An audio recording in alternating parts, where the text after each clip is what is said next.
welcome back to the Thoughtful Advocate. I'm your host, Elizabeth Teo, also known as Zero Waste Cutie on Instagram. Today we're going to dive into, honestly, a heartbreaking reality, which I never truly understood until I became a mom. But basically, I wanted to dive into how modern work systems rip mothers away from their children too early on. And I don't think they should be ripped away in general, but at this point, it is capitalism and greed over spending time with family, spending time with their own child. Especially, I think the first year is so crucial. Like, they were just born. They just came out of the womb. I can just imagine I'd be freaking out, like, what the heck is happening as, like, a baby. Like, they need their mothers or their parents in general. And honestly, like, the only real time to bond for a lot of mothers today is, like, on the weekends. And that's just really unfair. Everyone knows the weekends are one day to do chores and then one day to run errands, maybe relax, and then you get Sunday scaries and it's like Monday and you have to go back to work.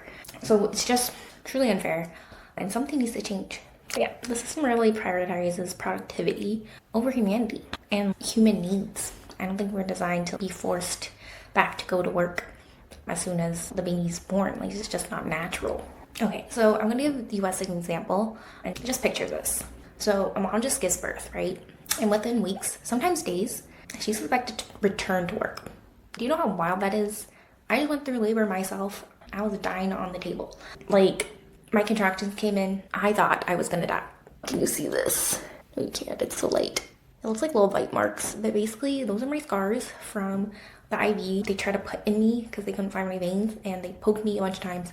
It hurt so bad. I was crying more from this than I was crying from the labor, which is crazy. Yeah, I'll tell that whole story. Anyways, baby was breech. They had to cut me open anyways. And that's a whole nother story for a whole nother day. But let me tell you, that's the most painful thing I've ever felt in my whole entire life. And I was abused. The US is still like one of the few developed countries that don't have guaranteed paid maternity leave. What the heck is that about? It's supposed to be the powerhouse. What's that TikTok sound? US. My pronouns are USA. Huh. I remember my mom told me that in Canada, she got 6 months off. Amazing. And now you get like a full year. But when she went to the States and had Hugo, my brother, she only got a few weeks and she had to use vacation on top of that.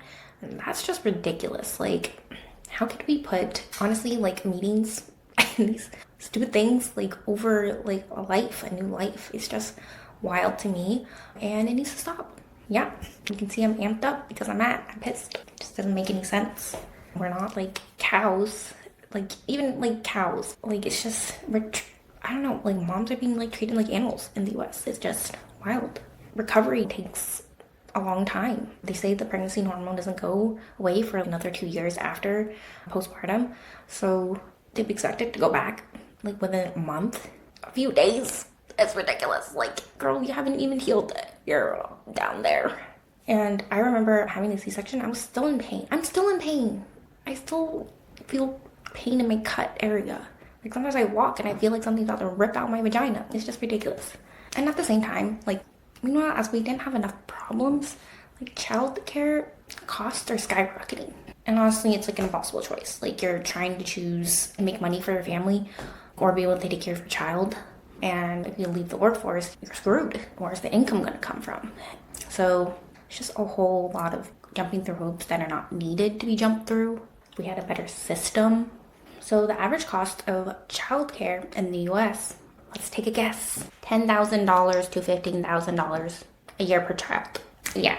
And let me see, what is the average? Average income, 39. Okay, and the average income is like 40,000. So that's too much. You already have to pay your mortgage, if you can't even afford a mortgage, pay rent, food, and having a kid, like, you need a bunch of things.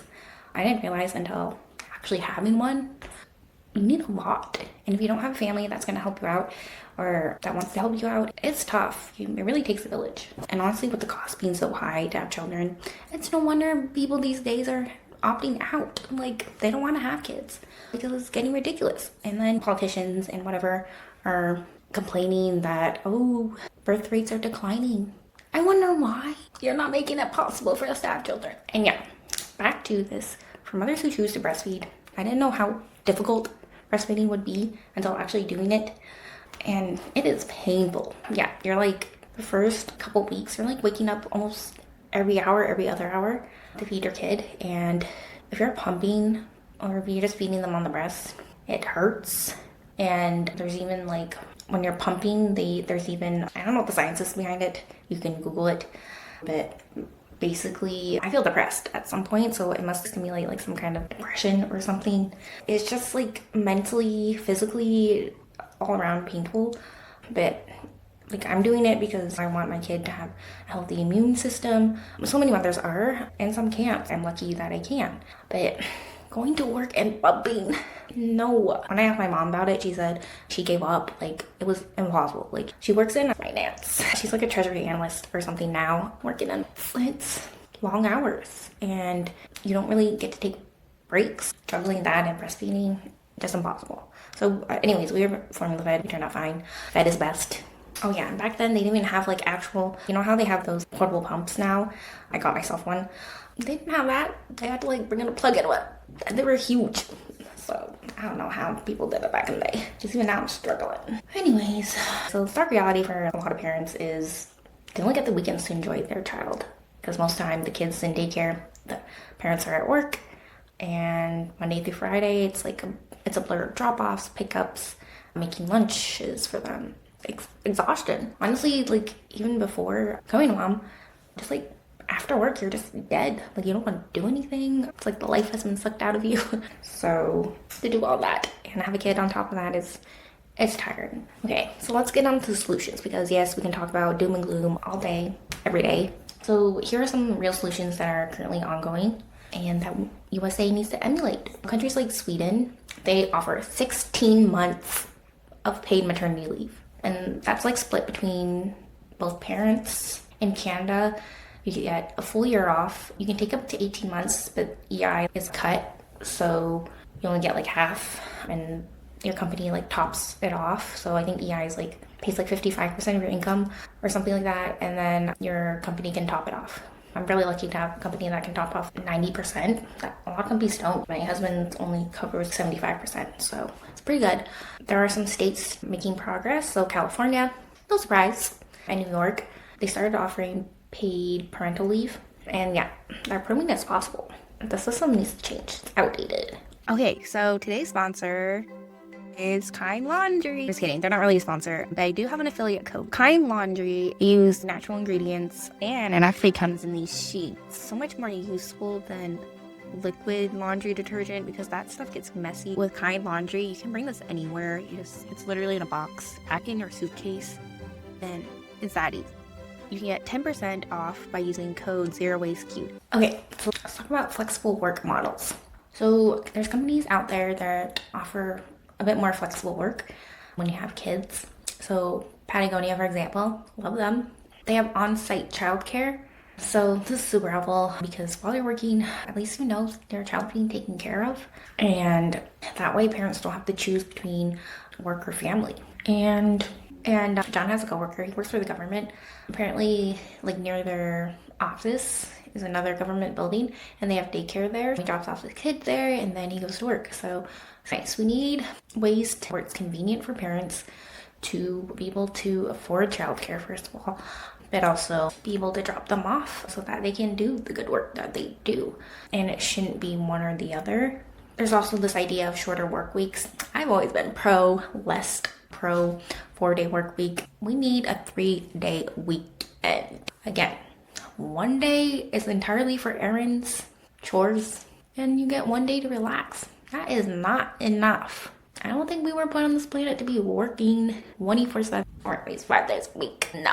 We need an extra day to relax, to do something, spend time with our families. Maybe you want to clean the house. I don't know.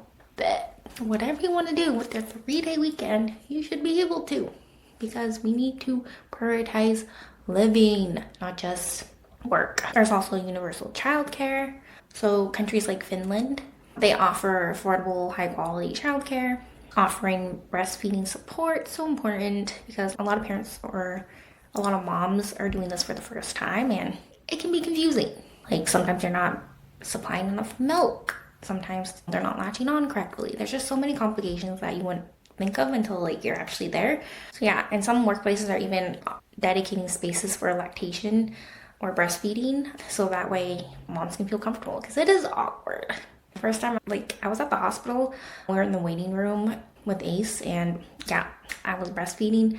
I didn't have a cover then, we just used the blanket, but it was awkward, and I needed, luckily my husband was there, because he was holding the blanket while I was basically holding out my tits. It is awkward, and if you don't have a good, like, if you don't have someone to support you, and you're doing all that by yourself, it's like overwhelming, and it also leaves like women in a very vulnerable like place, because they're being exposed, or at least like I felt vulnerable at the time. Oh, paid pumping break. Yes, that needs to happen, because why should you work and pump at the same time? Not good for you mentally, let me tell you.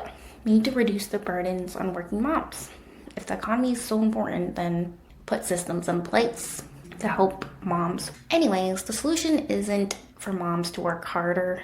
It's about fixing a system that was never built in the first place to support families, working moms, working parents. Our children deserve better, moms deserve better, families deserve better. Like, when you're on a deathbed, you're not going to be thinking like, oh, I should have submitted that data report earlier. No, you're going to be thinking about your kids, the love of your life, your partner, your family. I don't remember what's important here, people. And that's going to work to make more money for these giant corporations. Anyways, so here are some action items or things we can do. So as always, we can always advocate for policy changes. Personally, I would Google local and national initiatives that are pushing for paid parental leave and affordable childcare.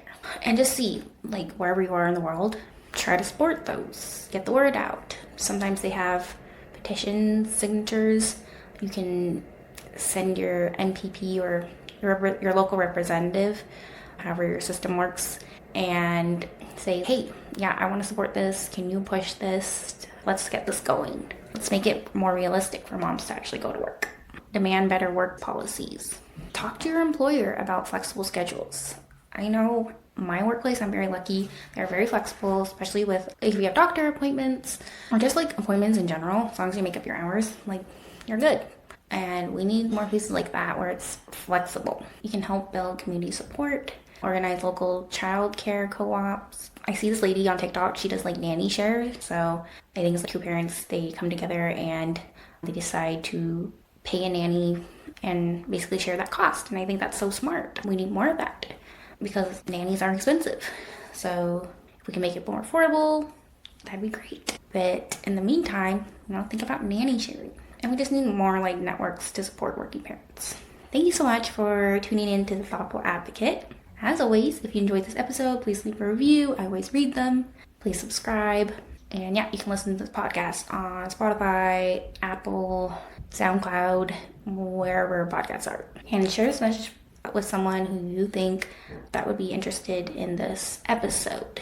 Send this to the working moms out there and tell them how wonderful they're doing, because they really are doing so great. This shitty system. You can also find me on Instagram at @ZeroWasteCutie. And yeah, if you respond to my stories, sometimes I put in Q&As on topics that I'm going to be talking about, and I'll include your comment. So respond there. Let's push for change, because working moms deserve it. So do working dads, working parents in general. And our children, our future children deserve it. They deserve someone to be there for them.